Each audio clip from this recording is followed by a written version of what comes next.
کل ہم پیاف کی 30ویں سالگرہ جو ہے یوم تاسیس کے موقع پہ منا رہے ہیں۔ تاجروں کا اور انڈسٹریلسٹ کا اعتماد بحال رہے۔ بسم اللہ الرحمن الرحیم۔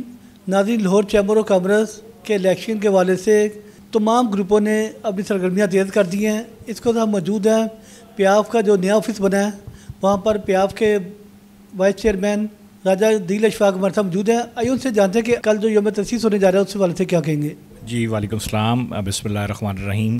کل ہم پیاف کی 30ویں سالگرہ جو ہے یوم تاسیس کے موقع پہ منا رہے ہیں، اور فلیٹیز میں شام کو 6 بجے ہم نے اپنے سارے دوستوں کو، سارے جو تاجر رہنما ہیں ان کو مدعو کیا ہے، اور ہم ایک دفعہ پھر اپنے اس عزم کے ساتھ جو ہم نے سفر شروع کیا تھا کہ لاہور چیمبر کو ایک برج کے طور پہ پاکستان کی بزنس کمیونٹی کا کردار ادا کرنا ہے، تاجر برادری کو اور حکمران یا ہماری جو بیوروکریسی ہے، جو حکومت ہے، ان کے درمیان جو مسائل ہیں ان کا حل نکالنا ہے، اور تاکہ پاکستان میں کاروباری فضا جو ہے وہ قائم رہے، تاجروں کا اور انڈسٹریلسٹ کا اعتماد بحال رہے۔ اور اس عزم کے ساتھ ہم نے اپنی انتخابی مہم کا بھی آغاز کر دیا ہے، اور کل انشاءاللہ آپ کے سامنے پورا ایجنڈا بھی پیش کریں گے اور بتائیں گے بھی کہ ہم نے معاملات کو کیسے آگے لے کے چلنا ہے۔ شکریہ۔